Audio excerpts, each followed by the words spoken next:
సింధు నాగరికత. ఈరోజు మనం చెప్పుకునే ముఖ్యమైన చాప్టర్ సింధు నాగరికత. చరిత్రలో మొదటి అధ్యయనం సింధు నాగరికత. సింధు నాగరికత మొదటి అధ్యయనం ఎందుకని అంటున్నామంటే, భారతీయుల యొక్క మొదటి సంస్కృతి మరియు ప్రజల జీవన ఆధారం ఈ సింధు ప్రాంతంలో లభించడం వలన దీనిని సింధు నాగరికత అని అంటారు. ఇది భారతదేశంలో అత్యంత పురాతన నాగరికత. కాబట్టి సింధు ప్రజలు ఎవరు, వారి ఉనికి ఎక్కడ ఉన్నది అనేది మనం ఈ చాప్టర్లో తెలుసుకుంటాం. సింధు నాగరికత అనేది మన భారతదేశాన్ని ఈ విధంగా చూసుకున్నట్లయితే, అప్పట్లో ఉన్న పాకిస్తాను అంటే ఇప్పుడు సపరేట్గా ఒక దేశంగా ఏర్పడింది కదా, ఈ పాకిస్తాన్ అనే భూభాగం కూడా మన భారతదేశంలో ఒక భాగం అని చెప్పవచ్చు.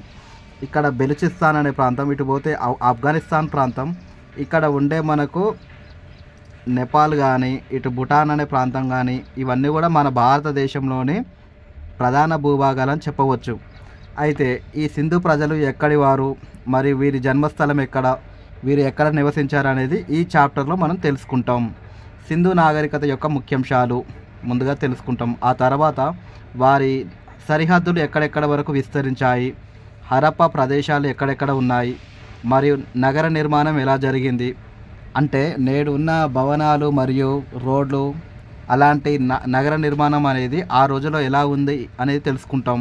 ప్రజల కళాస్వరూపం, నేడు కూచిపూడి, భరతనాట్యం ఉన్నట్టు, మరియు ఆ రోజుల్లో కళాస్వరూపాలు ఏమున్నాయి, ఈ రోజుల్లో లలిత కళలు అని చెప్పుకున్నాం కదా, అలాగే ప్రజల కళాస్వరూపాలు ఆ రోజుల్లో ఎలా ఉన్నాయి అనేది తెలుసుకుంటాం. ఆ తర్వాత ఆర్థిక వ్యవస్థ, మరి ఈ రోజులు అంటే ఆధునికంగా డెవలప్ అయింది, మరి ఆ రోజుల్లో ఆర్థిక వ్యవస్థ ఎలా ఉంది, మత పరిస్థితులు. ఇక్కడ మత పరిస్థితులు అంటే మనకు ఇప్పుడు భారతదేశంలో కొన్ని మతాలు ఉన్నాయి, అప్పుడు మత పరిస్థితులు ఎలా ఉన్నాయి సింధు ప్రజలకు, మరి కేవలం ఒక మతం మాత్రమే ఉన్నదా లేదా విభిన్నమైన మతాలు ఉన్నాయా తెలుసుకుంటాం. తర్వాత సామాజిక వ్యవస్థ, నేడు సామాజిక వ్యవస్థ చదువుతున్నాం. ఎలా అంటే కులం అని, ఆ కులంలో కొన్ని ఆచారాలు మరియు ప్రజల యొక్క విభిన్న పాత్రలు ఉన్నాయి.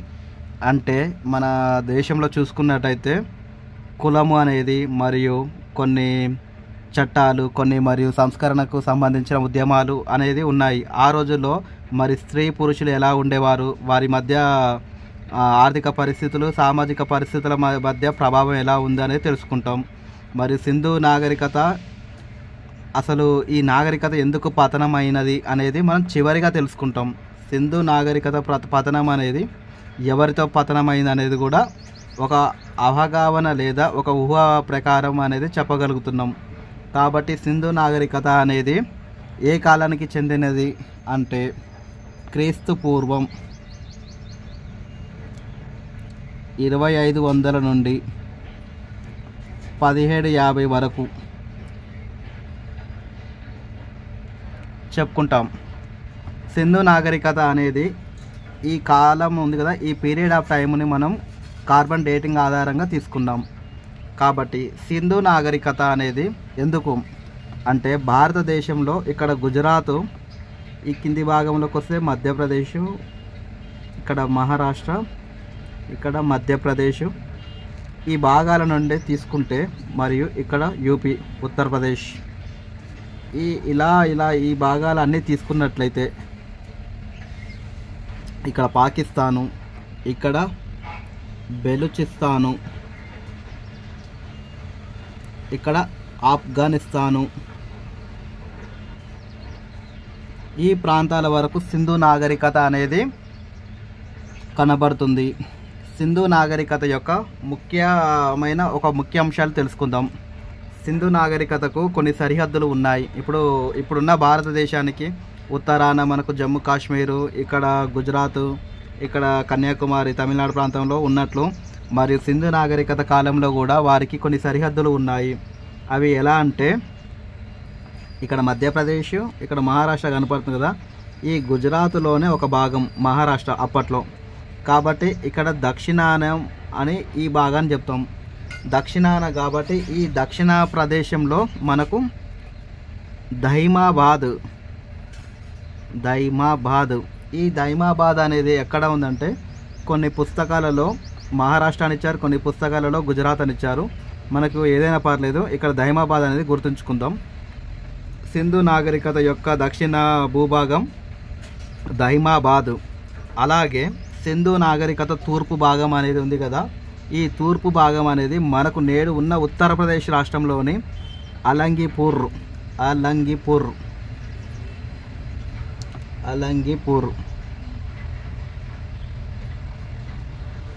అలంగిర్, ఓకే, తూర్పులో అలంగిర్ అనేది ఉంటుంది.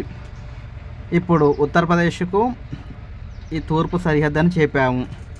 అలాగే ఉత్తరాన మనకు ఏం కనపడుతుందంటే, ఈ ఉత్తరాన మనకు ఇక్కడ మనకు ఒక మాండ్యా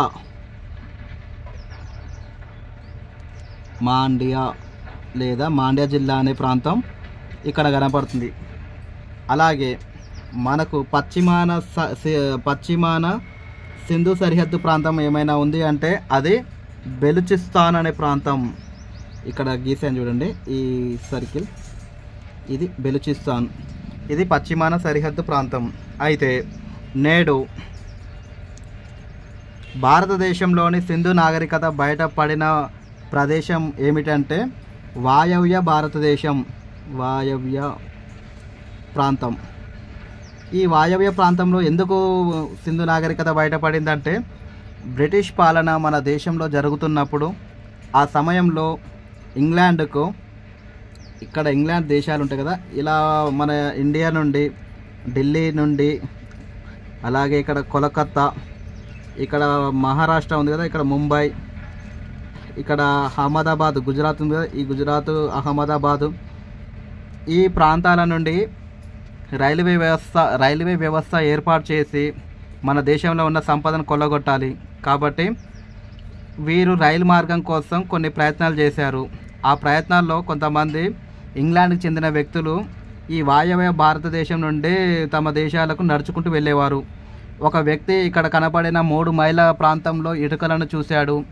ఆ ఇటుకలు ఏమిటి అని, ఇక్కడ ఏదైనా నగరం ఉన్నదా అని చెప్పేసి అతను పోయి, అప్పుడు ఉన్న ఆర్కియాలజికల్ సర్వే ఆఫ్ ఇండియా అంటే ASI, archaeological survey of India విభాగం చెందిన తొలి డైరెక్టర్ అలెగ్జాండర్ కన్నింగ్హామ్ దగ్గరికి ఈ విషయం తీసుకెళ్తారు.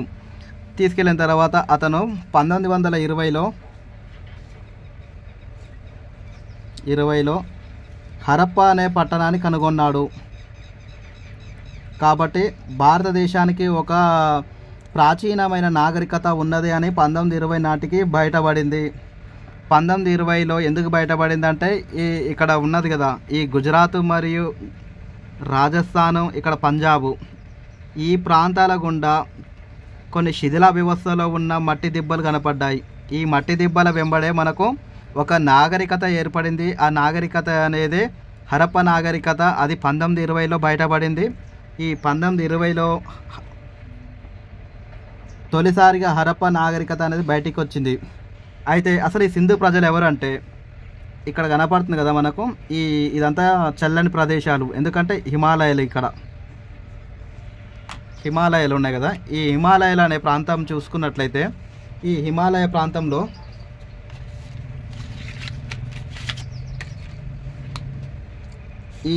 ప్రాంతంలో మనకు కొంచెం ఉత్తర భాగంలో మానస సరోవరం అనేది ఉంటుంది. మానస సరోవరం, ఈ మానస సరోవరం నుండి కొన్ని నదులు పుట్టి మన దేశంలోని జమ్మూ కాశ్మీర్ పైనుండి ఇలా సింధు నది అనేది ప్రవహించుకుంటూ ఆ తర్వాత ఇటు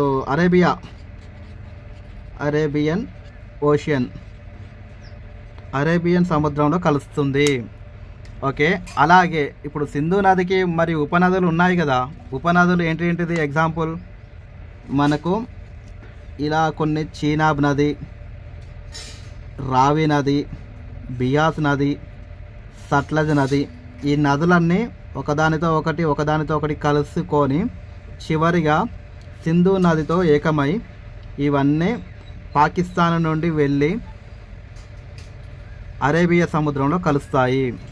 కాబట్టి ప్రజల యొక్క ఉనికి అనేది మొదటగా ఎక్కడ ప్రారంభమవుతుంది అంటే, ఏదైనా కానీ ఒక నది పక్కనే ఏర్పడుతుంది. ఎందుకంటే వారికి ఆ రోజుల్లో టెక్నాలజీ లేదు కాబట్టి ఒక నది పక్కనే వారి జనవాసం మరి జీవన సదుపాయాలు లభించాయి. కాబట్టి అక్కడే జనవాసం ఏర్పడ్డారు. సింధు నాగరికత అనేది ముఖ్యంగా దాని యొక్క ఉపనదులు 5. సో కొన్ని ఇటువైపు కూడా ఉపనదులు ఉంటాయి, ఎడమ కుడి వైపు ఉంటాయి. సో ప్రజలు అనేవారు ఈ ప్రాంతంలో స్థిరపడ్డారు. కాబట్టి సింధు ప్రజలు ఎందుకంటే ఇక్కడ సింధు ప్రజలు నివసించారు. ఇప్పుడు ఈ ఆరెంజ్ కలర్ అండ్ గ్రీన్ కలర్లో కనపడుతున్నాయి కదా, ఇక్కడ సింధు ప్రజలు నివసించేవారు. అయితే వీరు సింధు ప్రజలని ఎవరు చెప్పారంటే ఈ బెలిచిస్తాన్ పైన ఉన్నది కదా ఇక్కడ ఇంగ్లాండు. ఈ ఇంగ్లాండ్కు కొంచెం ముందుకు ఎవరంటే మనకు మెసపటోమియన్లు అనే సమకాలీన ఒక నాగరికత ఉంది. ఆ నాగరికత ప్రజలు కూడా ఉండేవారు. అయితే సింధు నాగరికతకు ముందు ఏమైనా ప్రాచీన నాగరికతలు ఉన్నాయంటే ఉన్నాయి. ఒకటి మెసపటోమియా,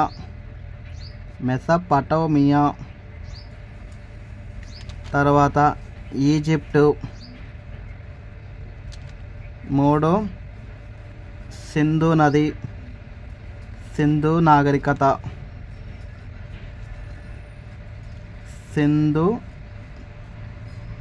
నాగరికత. ఆ తర్వాత చైనా నాగరికత. ఈ 4 ప్రాచీనమైన నాగరికతలు. అయితే ముందు మెసపటోమియా బయటపడింది, తర్వాత ఈజిప్ట్ నాగరికత బయటపడింది 1920లో. అప్పుడు మనకు సింధు నది యొక్క శాఖలు అనేది బయటకు వచ్చాయి. సింధు నది దాని యొక్క నాగరికత ప్రజల యొక్క ఉనికి అనేది బయటకు వచ్చింది 1920లో. అప్పటి వరకు భారతీయులు అనేవారికి ఒక నాగరికత లేదు అని బ్రిటిష్ వారు అభిప్రాయపడ్డారు. కానీ 1920లో అలెగ్జాండర్ కన్నింగ్ హోమ్ బయటికి తీసిన తర్వాత సింధులకు ఒక మూలం నాగరికత ఉంది, వారు ఎవరు అనేది తెలుసుకోవాలని ఆర్కియాలజికల్ సర్వే ఆఫ్ ఇండియా అనేది మొదటిసారిగా తమ విధిని నిర్వర్తించడం మొదలుపెట్టింది. కాబట్టి ఈ మెసపటోమియా కూడా టైగ్రిస్ అనే నది పక్కన ఏర్పడింది. అంటే ఇక్కడ కూడా వీరు నది పక్కనే జన్మించారని చెప్పవచ్చు ఈ ప్రజలు. ఈజిప్ట్ అనే ప్రజలు కూడా నైలు నది పక్కన. ఓకే, చైనా వాళ్ళు కూడా ఎల్లో రివర్ అని కొంచెం అలా వాళ్ళకి చెందిన కొన్ని నదుల వెంబడి వాళ్ళ నాగరికత ఏర్పడింది.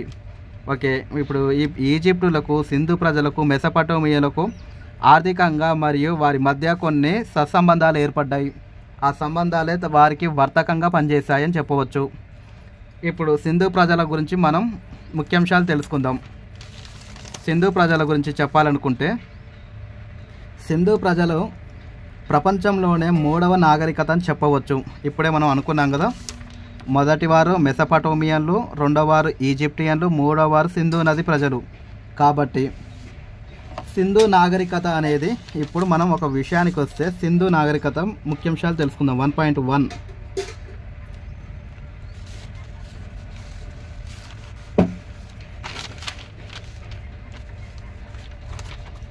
ముఖ్యాంశాలు.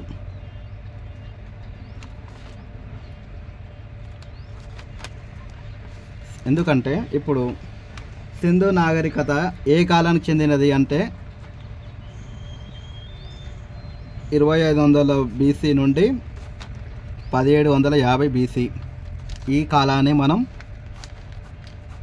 సింధు నాగరికత ప్రజల కాలం అని చెప్తున్నాం. అలాగే సింధు నాగరికతను మరో పేరుతో పిలుస్తాము, కంచు యుగం అని కూడా అంటాము. కంచు యుగం. ఓకే, కంచు యుగం అని పిలుస్తాము. సింధు నాగరికతపై తవ్వకాలు జరిపిన మొదటి వ్యక్తి మనం ఇంతకుముందుకు అనుకున్నాం కదా, 1920లో మొదటిసారి తవ్వకాలు జరిపింది ఎవరు అంటే Alexander. Okay, Alexander cunning home. Okay, కంచు యుగం అని అంటాం. 1920లో మొదటిసారిగా వెలికి తీసింది ఎవరంటే అలెగ్జాండర్ కన్నింగ్ హోమ్.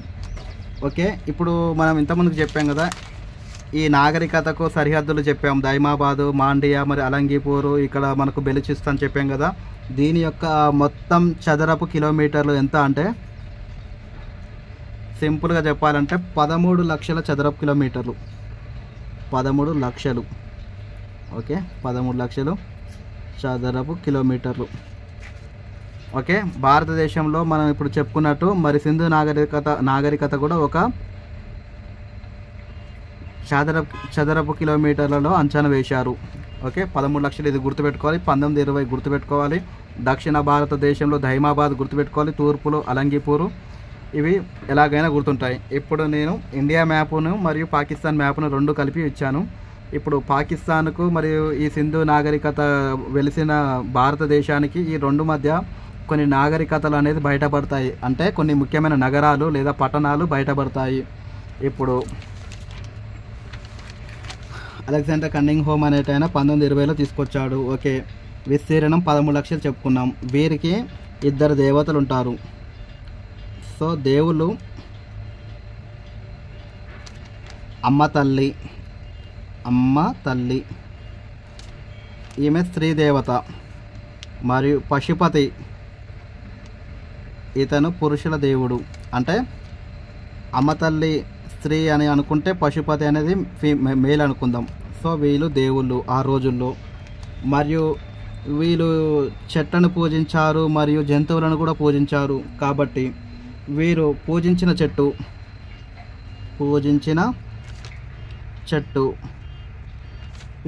చెట్టు ముఖ్యంగా రావి చెట్టు అనేది కనబడుతుంది. రావి చెట్టును వీళ్ళు పూజించారు. మరియు వీరు పూజించిన జంతువు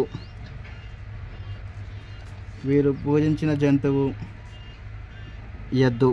ఏ ఎద్దు అని అంటారు? మూపురం కలిగిన ఎద్దు. మరియు పక్షి కూడా ఉన్నది.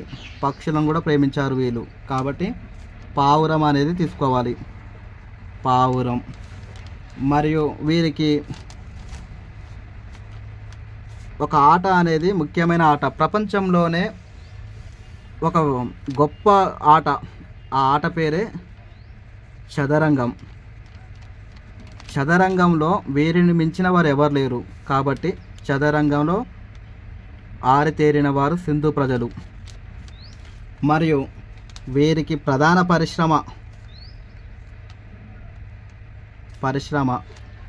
పరిశ్రమలు ఎందుకు ఉంటాయి? మరియు ఈ రోజుల్లో మనం చెప్పుకుంటున్నాం ఏమని? వివిధ రకాల పరిశ్రమలు భారతదేశానికి ఉన్నాయి అని చెప్పుకున్నాం. అలాగే పరిశ్రమ ఆ రోజుల్లో కూడా ఉన్నది. అది ఏమిటంటే నౌకా నిర్మాణం.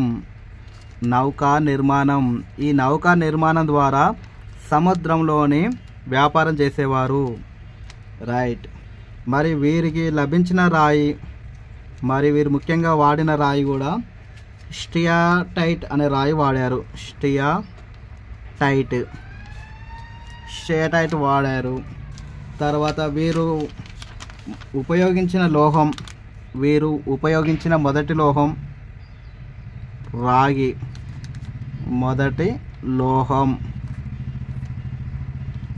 తర్వాత వీరు వినియోగించిన లోహం రాగి చెప్పుకున్నాం. మరి వీరికి ఆ రోజుల్లో చదువు ఉన్నదా అంటే చదువు లేదు. మరి వీరు ఎలా చదువుకున్నారంటే వీరు కేవలం ఒక చిన్న లిపి ఉండేది. ఆ లిపి పేరే బొమ్మల లిపి. బొమ్మలు గీసేవారు. ఆ బొమ్మలలో అర్థాలు అనేది దాగి ఉన్నాయి. వాటిని మనం గుర్తించలేము. కొంతమంది శాస్త్రవేత్తలు కూడా ఈ బొమ్మల లిపిని చెప్పలేకపోయారు. అలాగే వీరికి తెలిసిన లోహం ఏమిటి అంటే రాగి అని చెప్పుకున్నాం. మరి తెలియని లోహం కూడా ఉంటుంది కదా. తెలియని లోహం ఏంటిదంటే ఇనుము అనేది వీరికి తెలియదు. రాగితో మాత్రమే వీరు ఇంట్లో కావాల్సిన వస్తువులను తయారు చేసుకున్నారు. ఇనుము అనేది వీరికి తెలియదు. తర్వాత వీరికి తెలియని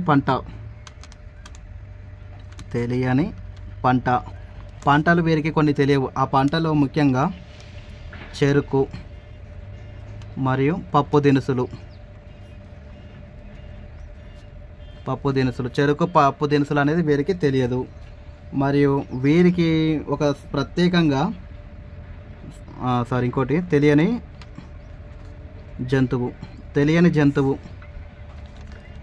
జంతువు అయితే మనం సింహం చెప్పాలి. తర్వాత జిరాఫీ. తర్వాత కొన్ని ప్రదేశాల గుర్రం లభించలేదు కాబట్టి గుర్రం. ఓకే, ఇప్పుడు మనం ఒకసారి చెప్దాం. రాగి అనేది మొదటిసారిగా ఉపయోగించారు సింధు ప్రజలు. మరియు వీరి యొక్క లిపి బొమ్మల లిపి. తెలియని లోహం ఇనుము. తెలియని పంట చెరుకు. పప్పు దినుసులు. ఈ పప్పు దినుసులను మరొకసారి వేరే యొక్క రాజుల గురించి తెలుసుకుందాం. తెలియని జంతువు వచ్చి సింహము లేదా జిరాఫీ, గుర్రం. కాబట్టి సింహము, జిరాఫీ, గుర్రం ఈ మూడు గుర్తుంచుకుంటే చాలు. ఇక్కడితో ఇది అయిపోయింది. మరి వీరికి ఒక ప్రత్యేకత ఉంది. మరి ఆ ప్రత్యేకత ఏంటిదంటే వీరు చాలా తెలివిగలవారు.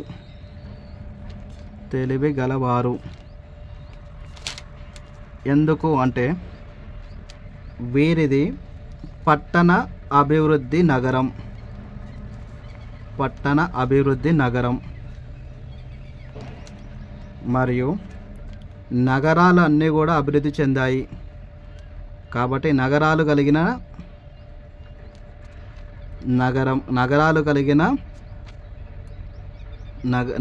కలిగిన ప్రాంతం. మరియు వీరు భూగర్భ డ్రైనేజీ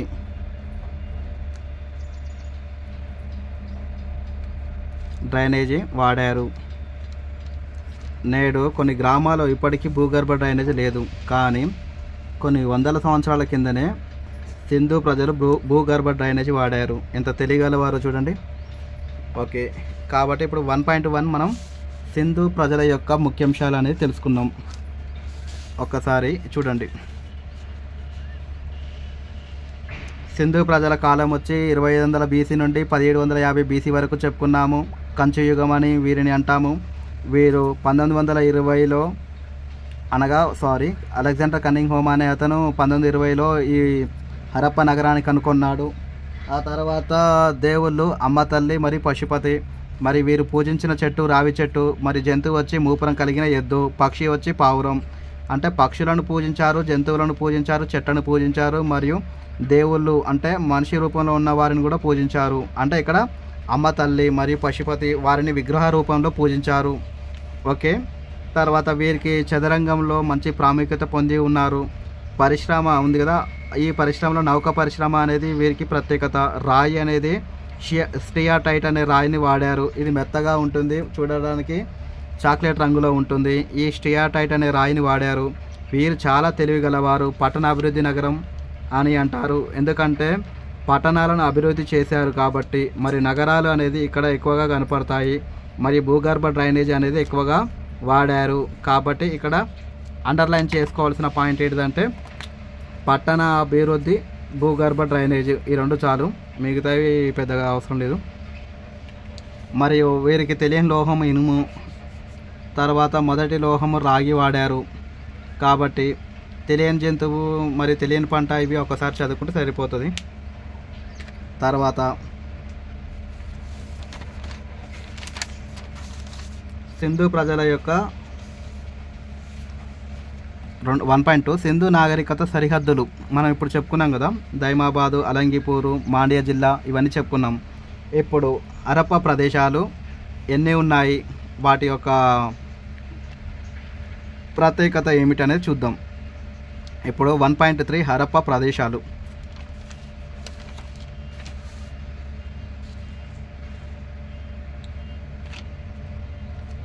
హరప్ప ప్రదేశాలు ముఖ్యంగా మనకేం కనపడతాయంటే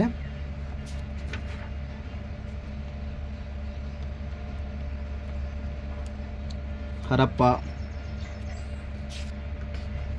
2, మోహన్జోదారో 3, షాన్హుదారో. ఓకే, తర్వాత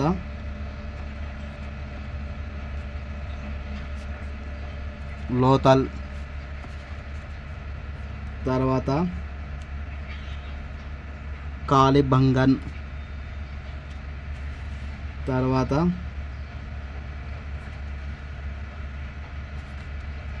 బన్వాలి.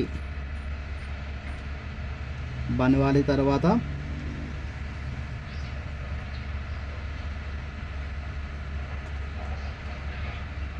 రంగాపూర్. తర్వాత మనకు ధోలవీర. ధోలవీర తర్వాత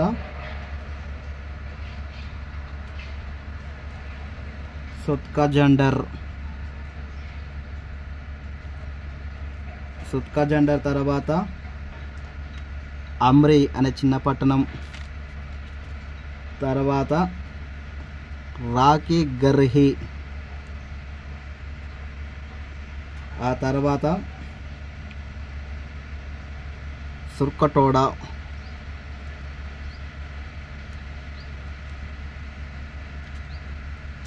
సుర్కటోడా. మనకు కావాల్సిన ముఖ్యమైన పట్టణాలు ఇవి. వీటి గురించి తెలుసుకుంటే చాలు. ఇందులో మనకు బిట్టు దిగే అవకాశం ఎక్కడ ఉంటుందంటే ఈ మన హరప్ప, మొహంజాదారో, షాన్హుదారో, లోతల్, కాలిబంగన్, బన్వాలి మరియు రంగాపూరు, ధోలవీర, సుత్కజండర్, ఈ అమ్రి అనేది తక్కువ, రాకీ గర్హి, తర్వాత సుర్కటోడా. ఈ 12 ప్రాంతాలు చెప్పాను. మరియు సింధు నాగరికతలో దాదాపు ఒక 100కు పైన ముఖ్యమైన పట్టణాలు బయటపడ్డాయి. కానీ మనం అందులో ముఖ్యంగా నేర్చుకోవాల్సిన పట్టణాలు మరి కావాల్సిన సమాచారం తెలుసుకోవడానికి ఈ పట్టణాలు చాలు. మనం డెప్త్గా వెళ్ళాలి అనుకుంటే పిహెచ్డి మరియు అవి చేయాలి. సో మనం గ్రూప్ పర్పసే కాబట్టి ఇవి చాలు. మనకు హరప్ప ప్రాంతం అనేది వాయవ్య భారతదేశంలో బయటపడింది కాబట్టి 1920లో కనుక్కున్నారు. ఓకే, 1920లో కనుక్కున్నారు. ఓకే, మరి మొహంజాదారో ఎప్పుడు కనుక్కున్నారు అంటే దీన్ని 1922లో కనుగొన్నారు. 1922. కాబట్టి హరప్పకు మరియు మొహంజాదారోకు 2 సంవత్సరాలు తేడా అని చెప్పాలి. ఆ తర్వాత చాన్హుదారో. చాన్హుదారో ఎప్పుడు కనుక్కున్నారు అంటే 1931, 1931, 1931. మరియు లోతల్ ఎప్పుడు కనుక్కున్నారంటే 1955. ఈ 55. ఓకే, కాలిబంగన్ అనే పట్టణం 1961. మరి బన్వాలి అనే ఒక పట్టణం ఉంటుంది. దీని విశిష్ట అనేది చాలా ప్రాముఖ్యత కలిగి ఉన్నది. ఈ బన్వాలి అనేది 1975లో కనుగొన్నారు. ఓకే, రంగాపూర్ అనే పట్టణం. ఈ రంగాపూర్ అనే పట్టణం ఎప్పుడు కనుక్కున్నారంటే 1953. ఓకే, తర్వాత ధోలవీర అనేది 1989. ఓకే, తర్వాత మనకు సుత్కజండర్ అనేది 1931. అమ్రి అనే పట్టణం 1935. తర్వాత రాకీ గర్హి అనే ప్రాంతం 1963. తర్వాత సుర్కటోడా ఈ 1964లో కనుగొన్నారు. మనకి ఇందులో ముఖ్యమైనవి ఏమైనా ఉన్నాయంటే హరప్ప గుర్తుపెట్టుకోవాలి 1920. తర్వాత చాన్హుదారో 1931, మొహంజాదారో 1922 మరియు ధోలవీర 1. ఈ 2000 ఈ మధ్యలోనే దీనికి గుర్తింపు కూడా వచ్చింది. కొంచెం ధోలవీర చూడాలి. కాలిబంగను, లోతల్, ఈ ఇయర్స్ అనేది కొంచెం గుర్తు లేకున్నా ఇవి మాత్రం గుర్తుండాలి. ఇప్పుడు మనం ఈ సమయంలో కనుగొన్నారని చెప్పాము కాబట్టి ఇప్పుడు ఏ నది ఒడ్డున ఉన్నాయి అనేది కూడా మనం తెలుసుకోవాలి. ఇప్పుడు ఒకసారి చూద్దాం. ప్రాంతం ఇక్కడ నది ఒడ్డున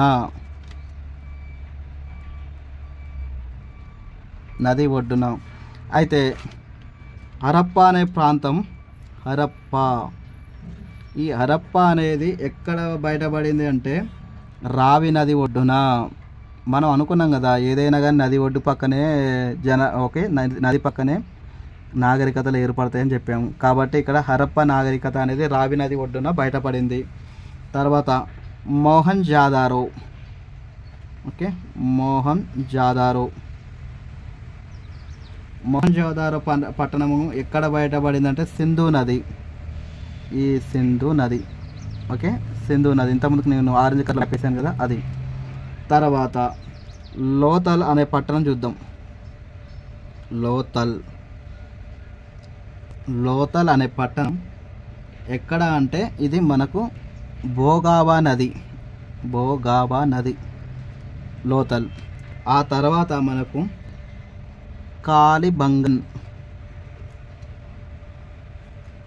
కాలిబంగన్ అనేది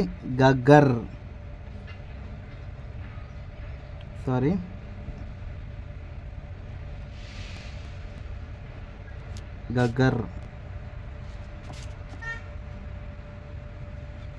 ఓకే, గగ్గర్ నది. ఇది షుగర్ అనుకున్నా. గగ్గర్ నది.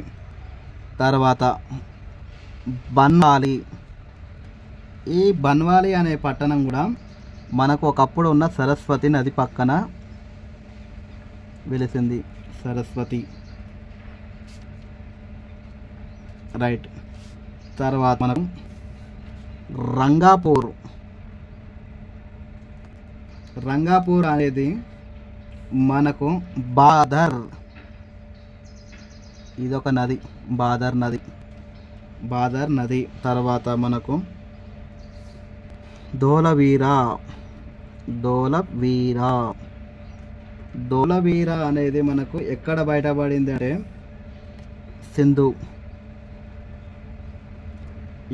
ఎటువైపు అని అడుగుతాడు, కుడివైపు ఎడమవైపు అని అడుగుతాడు. సో మనకు అది అవసరం లేదు, సింధు నది అని గుర్తుపెట్టుకుంటే అయిపోతుంది. తర్వాత రాఖీ గర్హి. రాఖీ గర్హి ఇది గగ్గర్ అనే నది ఒడ్డున. గగ్గర్. తర్వాత మనకు సుర్కటోడా. ఈ సుర్కటోడా అనేది ఎక్కడ బయటపడిందంటే ఇది కూడా సింధునే, సింధు. తర్వాత మనం కోటె డిజి అనే ఒక పట్టణం ఉంటుంది. కోటె డిజి. కోటె డిజి అనే ప్రాంతం కూడా సింధు నది, సింధు నది. తర్వాత అలంగిపూర్. అలంగిపూర్. అలంగిపూర్. అలంగిపూర్ అనేది హిందన్ నది, ఉత్తరప్రదేశ్. హిందన్. ఇక్కడ మనకు ఈ ప్రాంతం మరి నది ఒడ్డున అనగా ఇక్కడ ఒక బిట్ వచ్చే అవకాశం ఉంది. ఇంతసేపు మనం చెప్పుకున్నదంతా కూడా బేసిక్ నాలెడ్జ్. బిట్టు దిగు ఎక్కడైనా నది అంటే ఈ ప్రాంతంలో దిగుతుంది.